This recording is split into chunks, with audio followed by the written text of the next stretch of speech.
Welcome to Empatia Show, Spirit of Life. Bagi para penonton YouTube yang baru menemukan channel ini, kami harapkan bisa bantu kami subscribe agar kami tetap bisa eksis dalam menjalankan konten-konten kami. Dan juga bagi para kader PSI, bro and sis dan juga simpatisan PSI, jangan lupa wajib hukumnya untuk subscribe channel ini. Politik gembira, santun dan santuy. Politik gembira, santun dan santuy. Oke, selamat malam.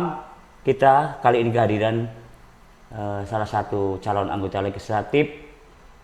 Beliau cukup populer di Kabupaten Klaten ini. Selamat malam, Pak Thomas Dono. Apa kabar? Selamat malam, Mas Ferry. Kali ini Mas Bro and Sis ya, Pak Dono, untuk mengawali pembicaraan pada malam hari ini. PSI dikenal sebagai partainya kaum muda, milenial, Gen Z. Kali ini kok kelihatannya kok sudah menjelang sepuh, tapi kok bergabung ke PSI. Gimana Pak Tono, riwayat perjalanan kok bisa nyemplung ke PSI? Ya, baik Mas Ferry, ini sebenarnya pertanyaan yang mudah dijawab. Karena kita terjebak dengan istilah anak muda. Memang betul, PSI identik dengan anak muda. Dan anak muda ini kan dikaitkan dengan fisik atau usia, angka ya. Nah, saya memaknai muda ini lebih dari satu.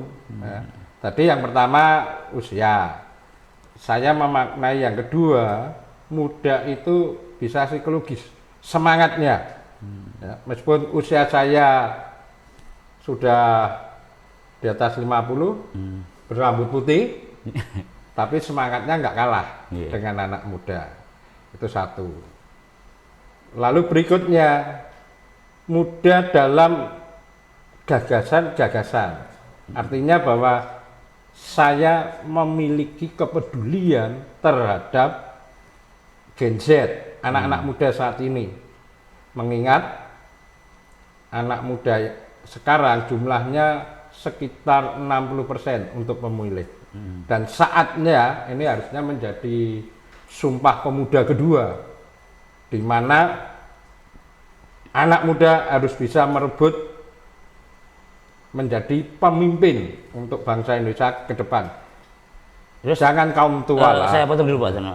Mengingat gap besar antara jenengan yang sampun menjelang sepuh dan kaum muda, saat ini yang dilakukan dalam masa kampanye ini seperti apa?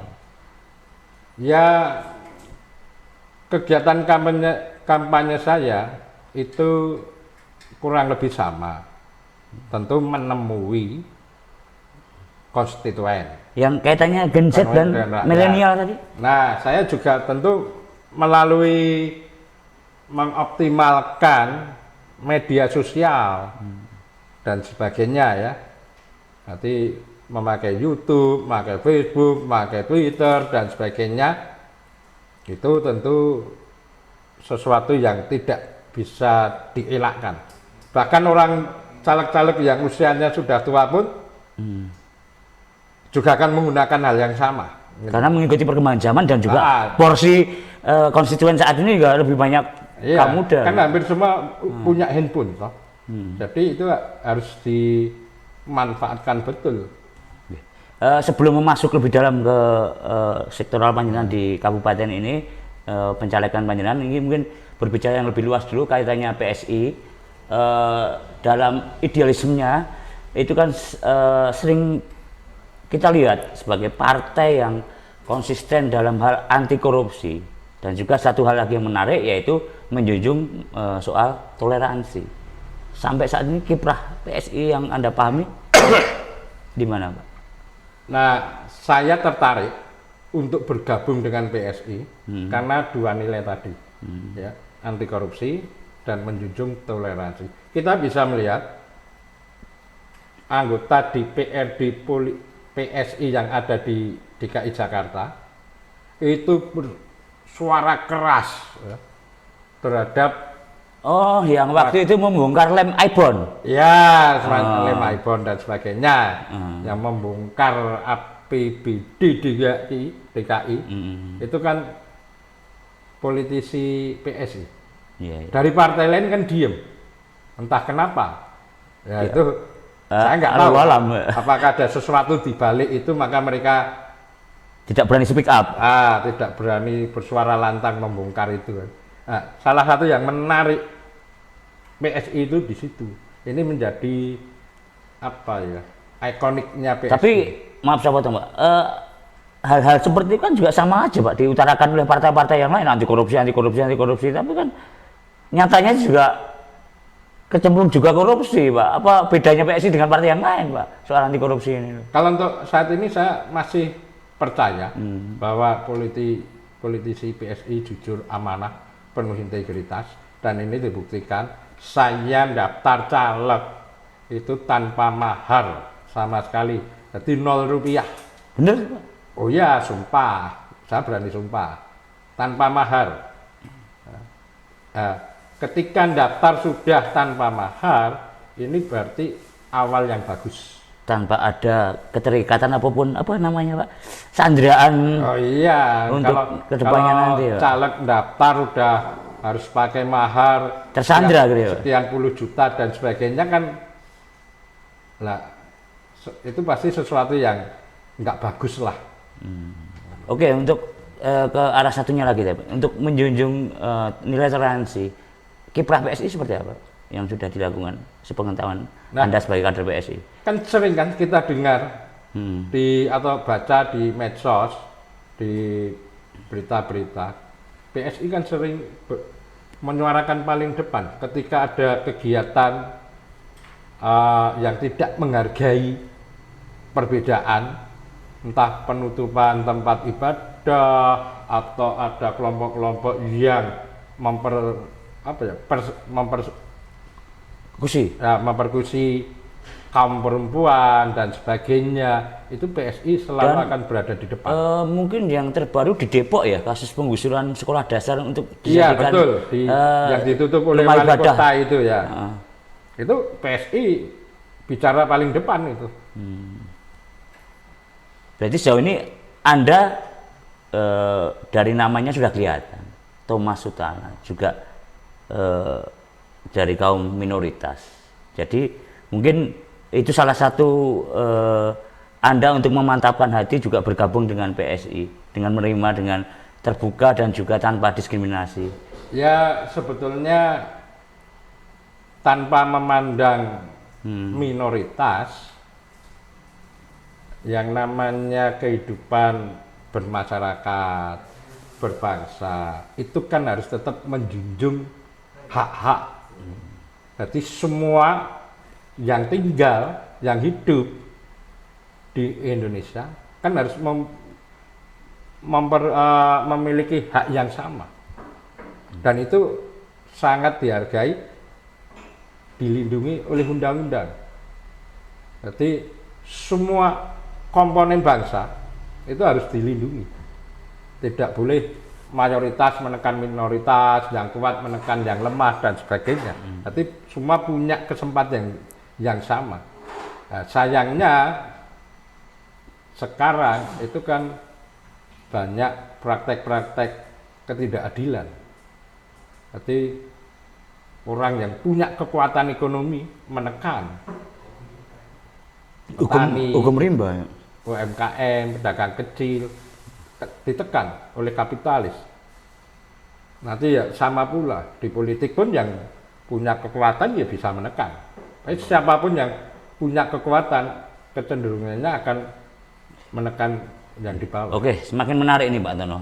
Dari apa ulasan yang Anda sampaikan tadi, sekarang saya lebih tertarik lagi untuk mendalami secara pribadi panjenengan. Mungkin bisa lebih diperkenalkan, Thomas Sutana itu siapa, kiprahnya seperti apa, maju sebagai calon anggota legislatif itu dari dapil berapa? Monggo kesempatan ini panjenengan utarakan kepada calon konstituen jenengan untuk di masa kampanye ini bisa disampaikan. Ya, terima kasih. Nama saya Thomas Sutana, caleg PSI nomor urut. Titelnya Pak, mungkin bisa disampaikan Nomor urut meyakinkan Pak. Dapil 4 meliputi kecamatan Delanggu, Wonosari, Duwiring, Ceper. Nah, mengapa saya tertarik untuk menjadi caleg? Itu saya punya kepedulian pada rakyat kecil. Kalau saya ingin membantu, ingin memperbaiki sistem yang tidak adil, maka saya harus masuk ke sistem.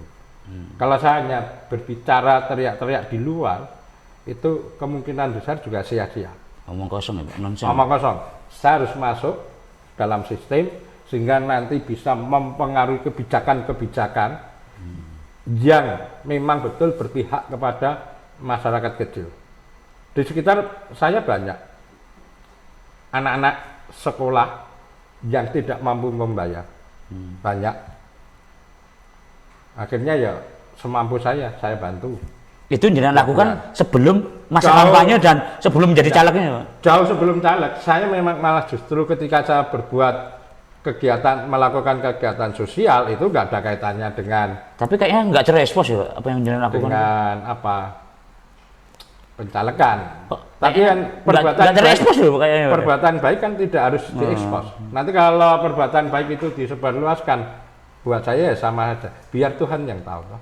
Dan orang yang pernah saya bantu. Itu menjadi nilai tersendiri. Dengan melakukan kebaikan itu sebelum Anda menjadi caleg atau mentang-mentang mau menjadi caleg terus pencitraan seperti itu kan. Itu pencitraan. Ya. Menjadi baik saat caleg itu pasti pencitraan. Ada maunya.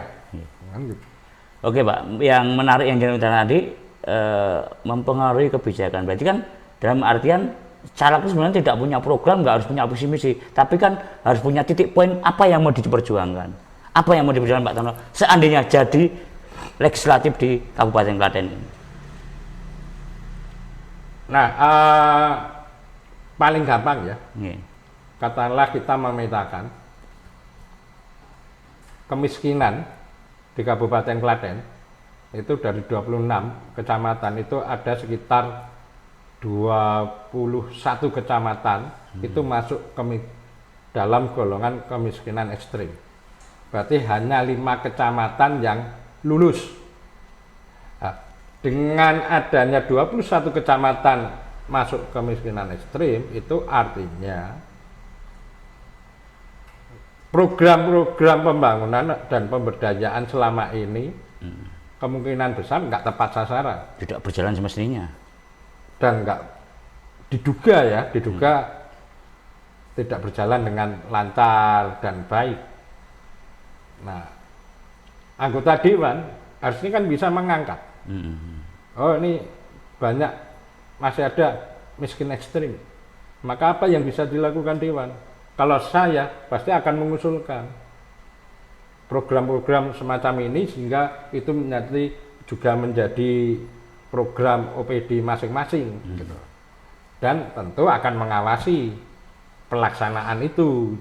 Jangan sampai menyimpang. Memang fungsinya sampai di situ ya Pak untuk legislatif ya.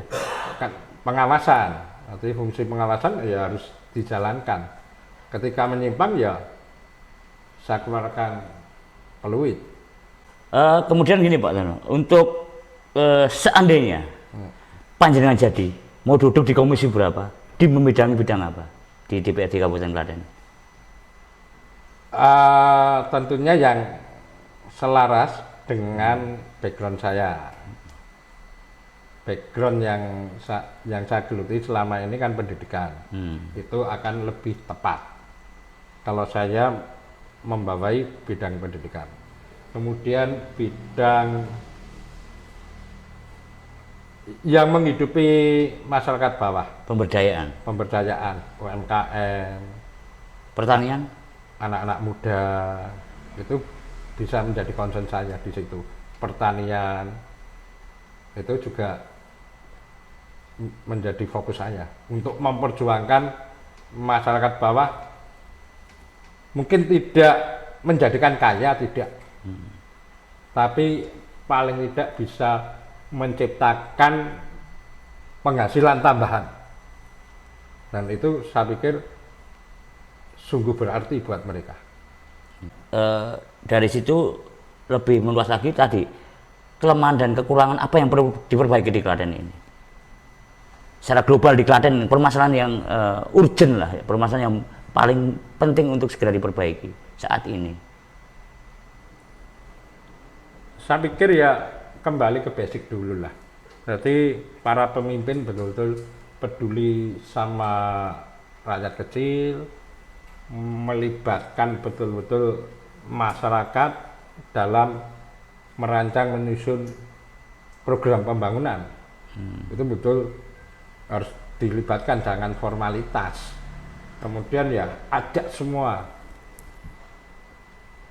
stakeholder yang punya kemampuan di bidang masing-masing, ya diajak untuk memikirkan sehingga nanti bisa menggerakkan seluruh masyarakat, nanti harus mengerucut di program-program di OPD masing-masing. Sementara ini yang saya lihat programnya OPD itu ya ada, tapi kan menggambarkan ego sektoral. Nanti OPD A punya program sendiri, yang OPD-nya B juga punya program sendiri, tapi kan nggak komprehensif, sinkron, nggak komprehensif.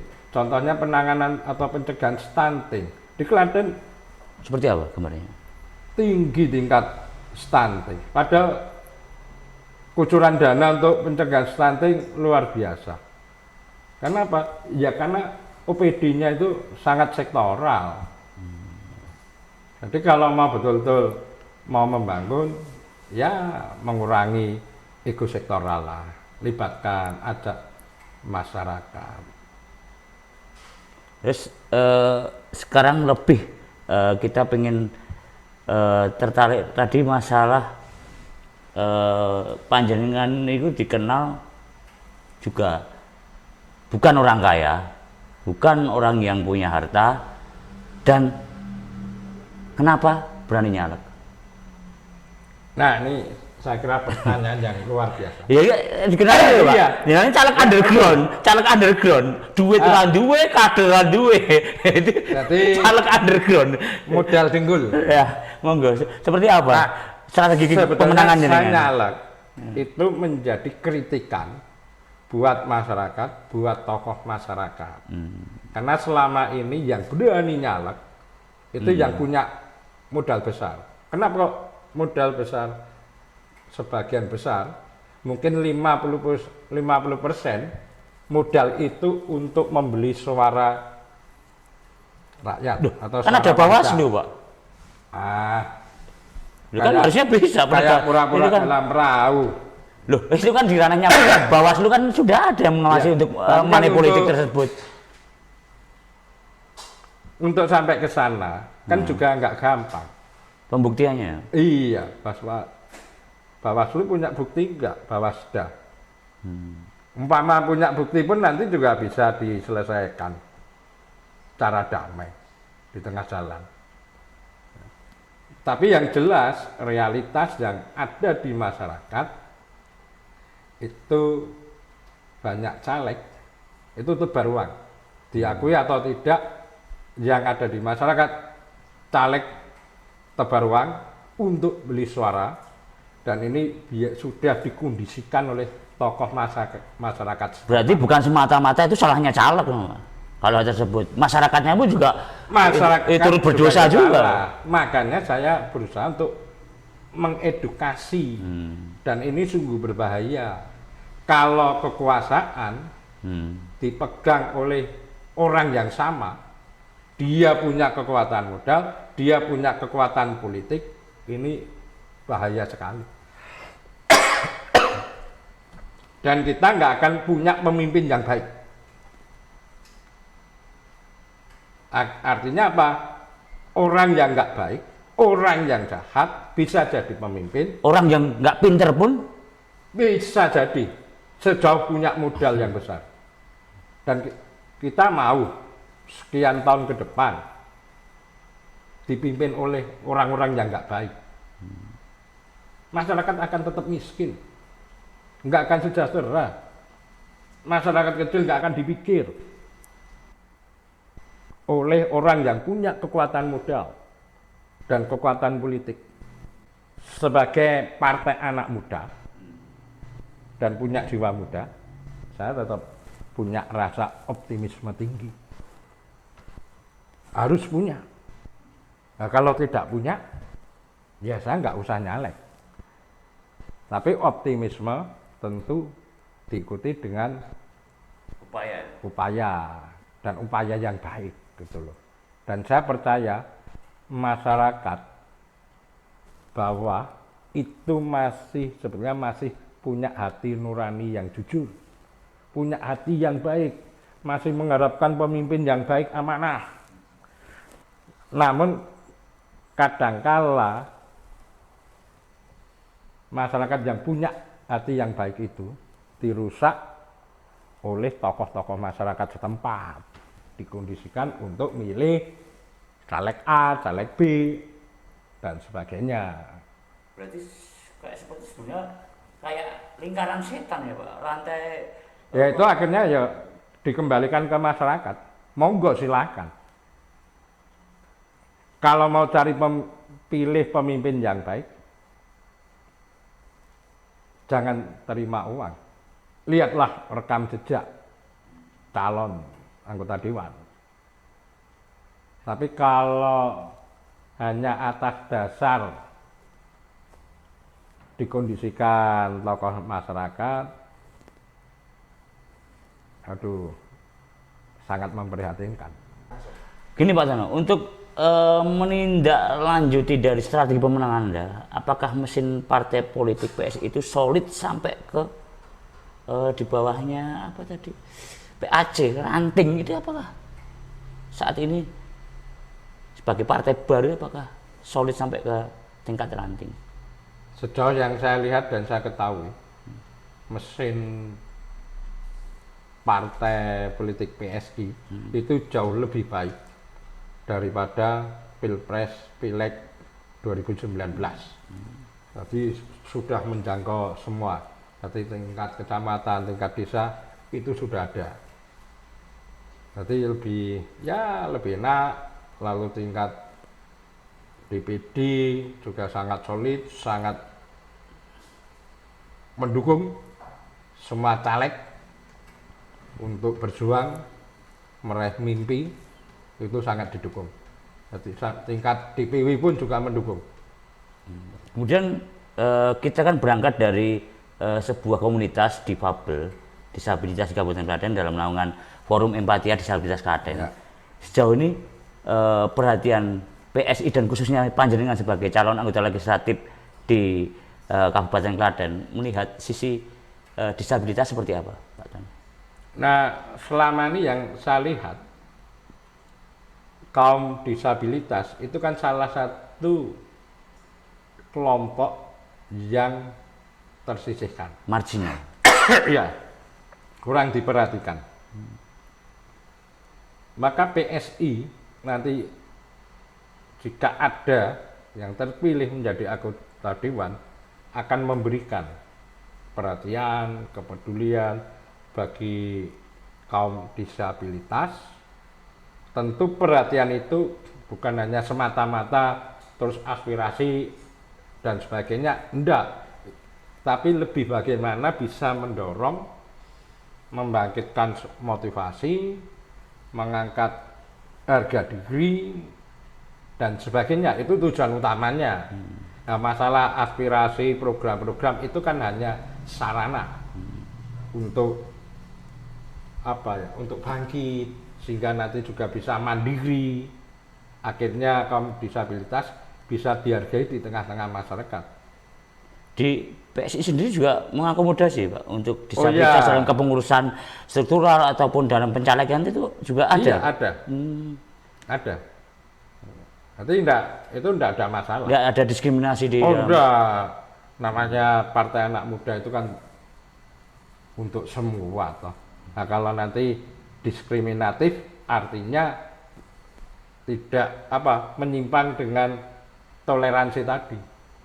Toleransi kan bukan hanya Umat beragama, umat beragama, tapi kan termasuk suku bangsa, masyarakat bawah, ekonomi lemah, segala sesuatu atau semua unsur yang mengalami ketidakadilan, nah PSI akan hadir di situ.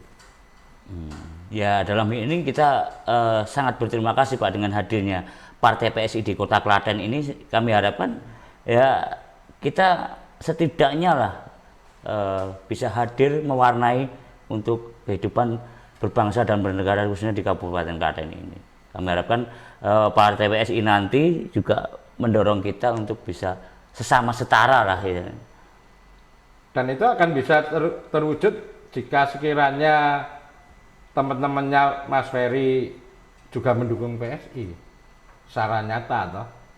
Kalau hanya mengharapkan tapi kalau tidak mendukung secara nyata, bagaimana kami PSI bisa juga memperhatikan kan gitu. Oh, ada yang kelupaan.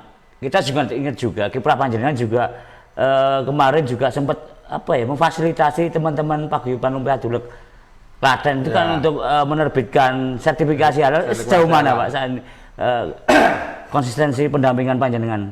Gini, kalau untuk sertifikasi halal sebagian sudah ada yang jadi ya.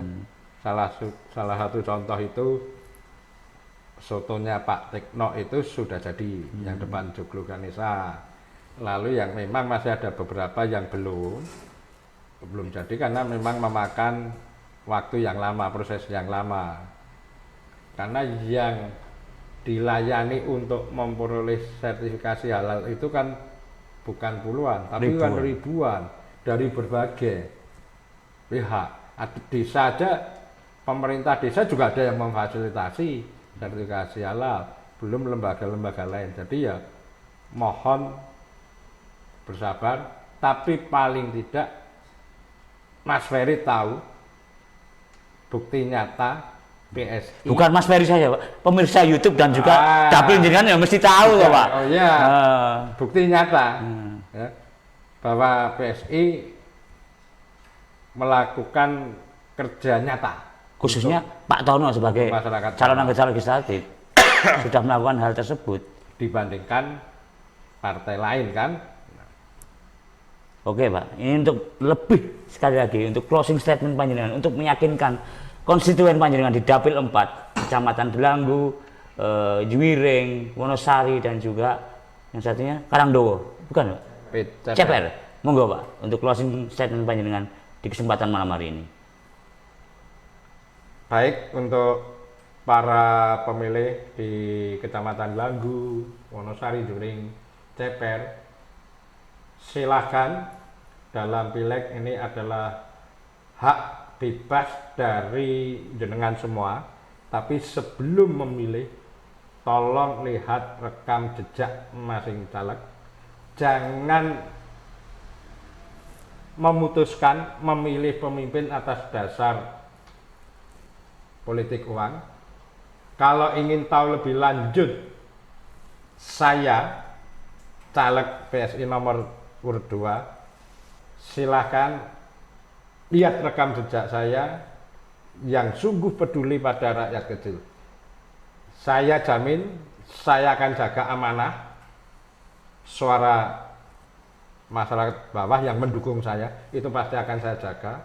Dan saya selama 1 periode nanti jika terpilih, saya akan berjuang untuk masyarakat bawah. Seandainya Pak, masyarakat menginginkan audiensi dengan Anda, pengen mengetahui visi misi atau program yang akan Anda perjuangkan, seandainya jadi nanti, apakah Anda bersedia? Saya jelas sangat bersedia dan saya akan menyediakan waktu untuk menerima semua masyarakat. Jika punya keluhan-keluhan, punya harapan, punya keinginan ini, pasti akan saya terima, saya dengarkan. Jika bisa dilaksanakan, dieksekusi, iya, mari kita eksekusi. Oke, terima kasih Pak Thomas Tono. Semoga sukses ke depannya nanti. Kami berdoa dan kami berharap dukungan dari masyarakat Klaten, khususnya juga untuk Dapil 4, Kecamatan Delanggu, Wonosari, Ceper, dan juga Juwiring. Tentukan pilihan Anda. Sudah ada Pak Thomas Sutana di sini. Terima kasih, selamat malam. Sampai ketemu di podcast kami berikutnya. Terima kasih. Wassalamualaikum warahmatullahi wabarakatuh.